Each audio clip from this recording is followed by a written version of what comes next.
Pemirsa, pemerintah akan mempertimbangkan mengurangi impor migas dari sejumlah negara untuk mengalihkan sumber pasokan ke Amerika Serikat. Langkah ini merupakan bagian dari negosiasi tarif dengan Amerika Serikat yang telah disepakati dan diumumkan Presiden Donald Trump beberapa waktu lalu. Menteri SDM Bahlil Lahadalia mengatakan pemerintah akan mengedepankan aspek keekonomian untuk merealisasikan pembelian bahan bakar minyak crude dan LPG dari Amerika Serikat senilai 15 miliar dolar Amerika. Bahlil mengungkapkan selama ini pemerintah memang telah mengimpor LPG untuk kebutuhan domestik dari negeri Paman Sam. Dengan adanya kesepakatan terbaru, nantinya volume pembelian LPG dari Amerika Serikat akan ditinjau ulang. Peningkatan impor dari Amerika ini dipastikan akan mengurangi impor dari sejumlah negara, termasuk dari kawasan Timur Tengah dan Asia. Sepakati bahwa kita akan belanja BBM, crude, dan LPG yang harganya itu kurang lebih sekitar 15 miliar US dollar.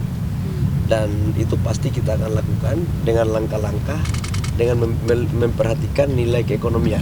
Harganya harus kompetitif. Sekarang kita lagi membuat perangkatnya. LPG kan sudah terjadi, volumenya aja kita tingkatkan. Nah, volume peningkatannya yang sekarang kita lagi kerjakan. Pemirsa, pemerintah akan menyiapkan 17 proyek kilang minyak senilai 8 miliar US dollar yang merupakan bagian dari rencana peningkatan impor minyak mentah dari Amerika Serikat. Di mana pembangunan kilang modular tersebut akan dirancang untuk memiliki spesifikasi yang menyesuaikan dengan karakteristik minyak mentah Amerika Serikat. Pemerintah berencana akan menyiapkan 17 proyek kilang minyak senilai 8 miliar US dollar yang akan dibangun dengan perusahaan asal Amerika Serikat. Pembangunan 17 kilang modular ini merupakan bagian dari rencana peningkatan impor minyak mentah dari Amerika Serikat ke Indonesia. Menurut CEO BPI Danantara yang juga Menteri Investasi dan Hilirisasi Rosan Roslani, minyak mentah yang diimpor dari Amerika Serikat memiliki karakteristik yang berbeda dengan minyak mentah yang biasa diolah di tanah air. Oleh karena itu, kilang modular tersebut akan dirancang untuk memiliki spesifikasi yang menyesuaikan karakteristik minyak mentah Amerika. Salah satu di dalam kesepakatan itu kan kita akan melakukan import dari crude oil ya ke Indonesia. Yang tentunya kan itu perlu ada refinery. Nah, refinery itu tentu harus sesuai dengan karakteristik dari setiap crude oil yang diimpor ini, dan tentunya kalau ini dari Amerika ya investasinya juga kita sesuaikan, refinery-nya juga dari karakteristik crude oil dari negara tersebut. Rosan memastikan proses penjajakan saat ini masih berjalan, termasuk kajian lokasi kilang dan model bisnisnya. Meski baru berada di tahap awal, seluruh proses pengambilan keputusan akan mengacu pada regulasi Indonesia dan dilakukan secara hati-hati. Dari Jakarta, Tim Liputan, iDex Channel.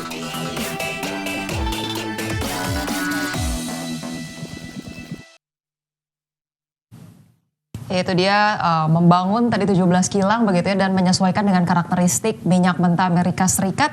Sebetulnya agak berat begitu ya di tengah negosiasi antara Indonesia dan Amerika Serikat. Memang penurunan tarif ada, tapi pemenuhan syarat-syaratnya ini memang sangat berat begitu ya. Ditambah lagi cita-cita mewujudkan swasembada energi ini seperti apa begitu. Bukankah membangun kilang ini seharusnya tidak serta-merta menyesuaikan terhadap salah satu importir tertentu, tapi harusnya bisa fleksibel dan juga bisa sesuai dengan produksi dari Indonesia sendiri gitu ya. Ya, padahal Kementerian SDM kemarin juga sudah mengungkapkan bahwa investasi untuk pembangunan kilang ini akan dilakukan, tapi kenapa kemudian mungkin dalam tanda kutip dikebut ketika memang ada keputusan ataupun hasil dari negosiasi antara Indonesia dan Amerika demi memenuhi investasi yang tadi sudah dijanjikan atau dalam tanda kutip impornya yang dari Amerika Serikat diperbesar. Nah, ini juga sebetulnya bisa kita tarik bahwa Amerika ternyata sangat adidaya ya Caya, bahwa bisa memaksa Uni Eropa juga bahkan untuk investasi energi, termasuk juga Indonesia sebagai negara berkembang, dan kita harapkan semoga mungkin kedepannya ada solusi-solusi yang lebih jitu agar kemudian tidak membebani Indonesia dari impor yang dilakukan. Baik, kita ke informasi berikutnya. Pemirsa, Menteri Keuangan Sri Mulyani Indrawati memprediksi harga pangan dan migas akan lebih murah karena masuknya produk Amerika Serikat ke Indonesia dengan tarif 0%. Ya, pemirsa, kesepakatan tarif resiprokal 19% yang diberikan Amerika Serikat kepada Indonesia dinilai akan memberikan dampak positif bagi perekonomian dalam negeri. Menkyu Sri Mulyani mengatakan penurunan tarif Trump ini akan mendorong kinerja sektor padat karya Indonesia seperti tekstil, alas kaki, dan juga furniture. Di sisi lain, Sri Mulyani menekankan produk Amerika yang masuk Indonesia dengan tarif 0% akan mendorong harga produk migas dan pangan Indonesia menjadi lebih murah. keberhasilan dari negosiasi penurunan tarif resiprokal Amerika Serikat untuk Indonesia menjadi 19% diperkirakan dapat mendorong kinerja sektor padat karya seperti tekstil, alas kaki, dan furniture. Di sisi lain, import dengan tarif 0% atas produk Amerika Serikat diperkirakan mendorong harga produk migas dan pangan Indonesia menjadi lebih rendah. Perkembangan risiko rambatan perlu untuk terus dicermati. Pemirsa, Kementerian Perindustrian tengah menyusun aturan baru soal tingkat komponen dalam negeri atau TKDN. Regulasi ini sebagai langkah pemerintah melakukan reformasi TKDN, khususnya merespon kesepakatan tarif antara Indonesia dan Amerika Serikat. Kementerian Perindustrian akan melakukan reformasi terhadap aturan tingkat komponen dalam negeri atau TKDN guna melindungi industri dalam negeri dari serbuan produk impor. Kepala Biro Hubungan Masyarakat Kemenperin, Alexandra Ari Cahyani, menyebut aturan baru akan diluncurkan langsung oleh Menteri Perindustrian Agus Gumiwang Kartasasmita dalam waktu dekat. Alexandra juga memastikan hasil reformasi TKDN tidak hanya berlaku untuk Amerika Serikat, meski sebelumnya dalam kesepakatan, Amerika Serikat meminta Indonesia menghapus hambatan non-tarif ekspor, menyusul kesepakatan dagang yang memangkas tarif impor menjadi 19%.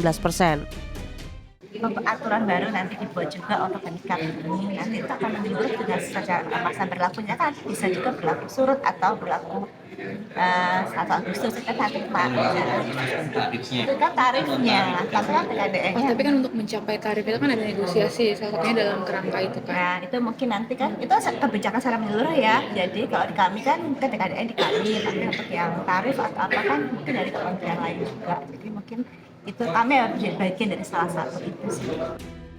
Kenaikan pembebasan TKDN di sejumlah sektor dengan Amerika, Alexandra menyebut hal tersebut masih dalam tahap pembahasan. Meski demikian, Alexandra memastikan peran TKDN dalam menjaga daya saing produk lokal dari serbuan barang impor. Dengan adanya TKDN, minimal bahan baku dalam negeri akan terserap dan diubah menjadi barang jadi. Dari Jakarta, Adi Firmansyah, IDX Channel. Menteri Koordinator Bidang Perekonomian Erlangga Hartarto memastikan bahwa tidak semua produk Amerika Serikat yang diekspor ke Indonesia akan bebas dari ketentuan tingkat komponen dalam negeri atau TKDN. Ya, Erlangga mengatakan fasilitas pembebasan TKDN hanya berlaku untuk produk dari sektor telekomunikasi, data center, dan produsen alat kesehatan. Meski demikian, produk-produk dari sektor-sektor tersebut tetap harus memenuhi peraturan impor yang ditetapkan oleh Kementerian Teknis. Telecommunication, information dan communication, data center, alat kesehatan, dan tetap memenuhi peraturan import yang dilakukan oleh Kementerian Teknis. Dan juga terkait dengan pengakuan terhadap sertifikasi daripada otoritas pengobatan atau kesehatan atau FDA. Nah ini pernah kita lakukan terkait mekanisme ini pada saat COVID. Kita bisa menerima vaksin yang dikeluarkan oleh negara lain, negara barat seperti mulai dari AstraZeneca sampai Pfizer berbasis kepada FDA masing-masing yang langsung dengan protokol WHO, BPOM bisa menerima dan distribusikan kepada masyarakat.